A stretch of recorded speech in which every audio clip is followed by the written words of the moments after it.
اعوذ باللہ من الشیطان الرجیم بسم اللہ الرحمن الرحیم السلام علیکم ورحمۃ اللہ وبرکاتہ۔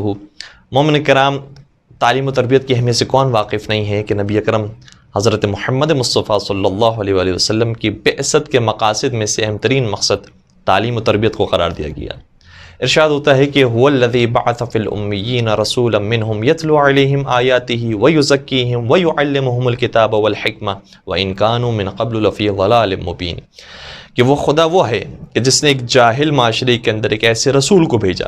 جو ان کے اوپر آیات الہیہ کی تلاوت بھی کرتا ہے، ان کے نفسوں کو پاک و پاکیزہ کرتا ہے، ان کی روحانی تربیت کرتا ہے، وَيُعَلِّمُهُمُ الْكِتَابَ وَالْحِكْمَةَ، اور انہیں کتاب خدا کی بھی تعلیم دیتا ہے اور حکمت کی بھی تعلیم دیتا ہے۔ وَإِن كَانُوا مِن قَبْلُ لَفِي ضَلَالٍ مُبِينٍ، جبکہ ان کی تشریف آوری سے پہلے قوم کھلی ہوئی گمراہی میں مبتلا تھی۔ یہ ذمہ داری یقیناً انبیاء کرام کی ہے کہ لوگوں کی تعلیم اور تربیت کا اہتمام کریں۔ نبی اکرم کے بعد یہی کام ان کے پاک اوصی اور جانشین سر انجام دیتے رہے، یہاں تک کہ غیبت امام زمانہ عجل اللہ تعالیٰ فرج شریف کا دور آیا۔ یقیناً اس زمانے میں بھی علماء کرام کی ذمہ داری تھی، لیکن اس زمانے میں زیادہ اہم ذمہ داری علماء کرام کی اور بالعموم تمام مومن و مومنات کی ہے کہ ہم دنیا جہاں کے لوگوں کی تربیت کا بھی اہتمام کریں اور ان کی تعلیم کا بھی اہتمام کریں۔ اس بیڑے کو کسی حد تک مدرسۃ القائم نے اٹھایا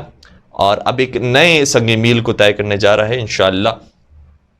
کہ نہ صرف گھروں کے اندر جس طریقے سے علماء کرام کی کلپس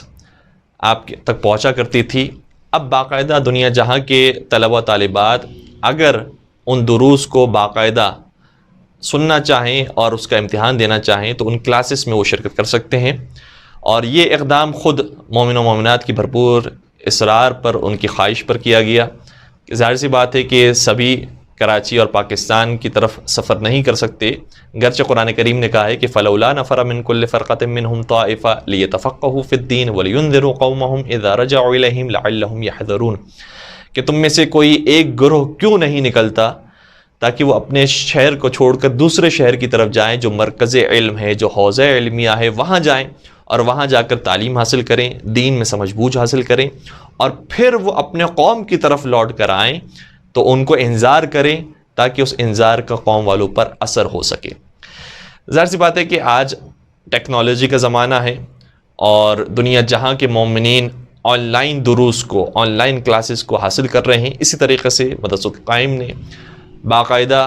وہ طلبہ و طالبات جو اس میں سنجیدگی کے ساتھ شرکت کرنا چاہتے ہیں اور ان کے دروس کو ایک ترتیب کے ساتھ سننا چاہتے ہیں اور اس کے بعد اس کا امتحان دینا چاہتے ہیں، وہ شریک ہو سکتے ہیں۔ اور ان دروس کی دو خاصیتیں، ایک خاصیت تو یہی ہے کہ آپ گھر بیٹھے آسانی سے ان سارے دروس کو سن سکتے ہیں اور اس کے اندر کوئی وقت کی قید بھی نہیں ہے کہ کسی خاص وقت پر حاضری ہونا ضروری ہو، بلکہ آپ کسی بھی وقت اپنے فارغ وقت کے اندر ان دروس کو سن سکیں گے۔ دوسری خاصیت یہ ہے کہ اس کا کوئی معاوضہ نہیں لیا جائے گا، اور فی سبیل اللہ الحمدللہ مدرسۃ القائم بھی کام کر رہا ہے اور مومنین بھی ظاہر سی بات ہے کہ اللہ کی راہ میں نکلے ہیں اور ان دروس کو سن رہے ہیں اور سنتے رہیں گے، انشاءاللہ باقاعدگی کے ساتھ شرکت کریں گے تو اور پروردگار انشاءاللہ ان کے درجات میں اضافہ کرے گا۔ علم کی اہمیت سے کون واقف نہیں ہے، اور اہمیت کو بیان کرنے کے لیے صرف اتنا کہنا میں ضروری سمجھتا ہوں کہ حضرت آدم علیہ السلام سے لے کر قیامت تک جن جن مقامات پر انسانوں کو فوقیت اور فضیلت حاصل ہوئی ہے، اس میں سے یقیناً ایک مقام مقام علم ہے۔ حضرت آدم علیہ السلام کو فرشتوں پر فوقیت حاصل ہوئی تو اسی علم کی وجہ سے، اور قیامت کے میدان میں بھی جنتیوں کو جہنمیوں کے اوپر فوقیت حاصل ہوگی تو اسی علم کی وجہ سے ہوگی۔ کئی ساری روایات موجود ہیں، نبی اکرم حضرت محمد مصطفیٰ صلی اللہ علیہ وآلہ وسلم ارشاد فرماتے ہیں کہ زمین و آسمان کی تمام مخلوقات اس شخص کے لیے استغفار کرتی ہیں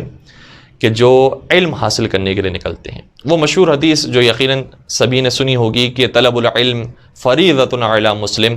کہ تمام مسلمانوں کا فریضہ ہے کہ علم کو حاصل کریں، تو اسی کے بعد کا حصہ یہ ہے کہ الا ان اللہ یحب بغاة علم،